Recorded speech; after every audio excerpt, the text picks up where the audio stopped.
All right, welcome everyone. In this topic, we're going to be covering pressure vessels. It's really our first topic in combined loading, and we'll be covering combined loading in the next couple videos. For this video, with pressure vessels, we have to start by defining what we mean by a vessel. All right, so as we can see, we have, this could be like a pipe or a tank or a boiler, and what we have is an inside radius R and an overall thickness T. Now the relationship between that radius and the thickness, it has to be a certain magnitude so that we can consider these equations. We're going to call these thin-walled vessels.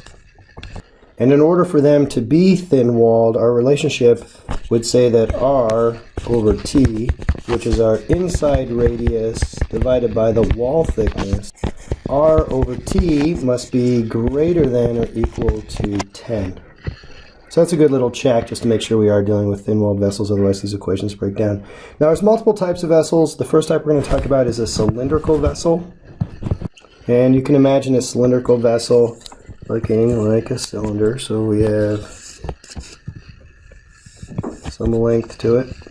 And we have the same inside radius R and wall thickness T in here. I don't know if I can really fit that. It looks awful. Now if you can imagine a little element being on the surface of this pressure vessel, and if it had positive pressure inside, you can imagine how this element is being stretched either around the circumference or along the length. And we're going to call that sigma 1 for along the circumference and sigma 2 along the length. Now of course this is we're going to assume this contains some kind of pressure, and in this particular case we're going to say it contains gauge pressure. And I'm sure you remember that gauge pressure is the amount above the atmospheric pressure. So the first stress that we're going to look at is that one that goes around the outside hoop of the cylinder, and that is called the hoop stress. We're labeled that as sigma 1. So our equation for hoop stress, and once again that is in the circumferential direction, our equation for that is sigma 1 is equal to the P, which is our pressure, our gauge pressure, times R, which is that inside radius, divided by T, which is the wall thickness. And if I do have positive pressure, of course that would be in tension. If I had a negative pressure, like a vacuum, then that would be in compression. Now the other stress we have is that one that's going along the length of this vessel. We call that our longitudinal stress, and use a sigma 2 for that one. So when we look at the sigma 2, there's two different situations that can happen with these cylindrical vessels. One is if those ends are closed, and the other one is if they're open. So if the ends are closed, then this sigma 2 is equal to PR over 2T, or exactly half our hoop stress. And if the ends are open, then our sigma 2 is equal to 0.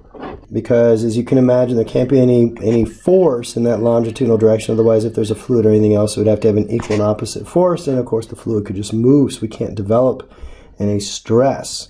So some examples of this would be if it were a pipe and there were fluid in the pipe, or an open pool.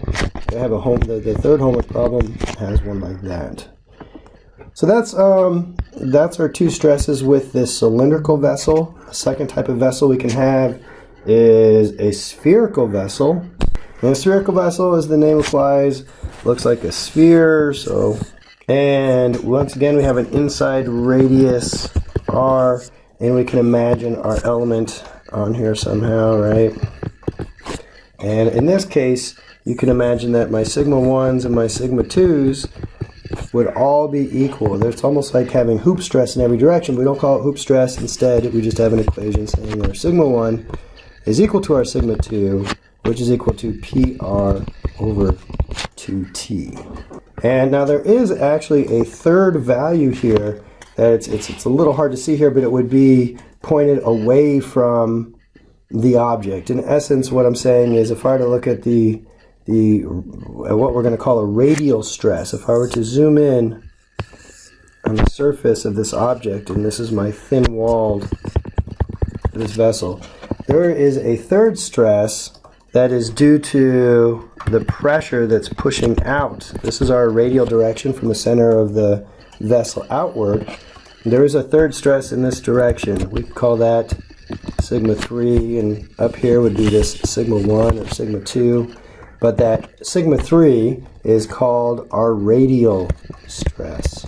Radial stress, our equation is sigma 3 is equal to P if it's on the inner surface. But it could also be equal to 0 if we're looking at the outer surface.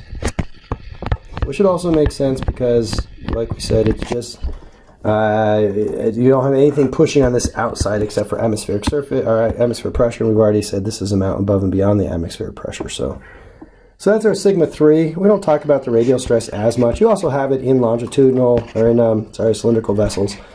But yeah. So those are our 3 stresses. I think I'm going to take a second video to do a quick example, and so look for that as well. And let me know if you have any questions. Thanks.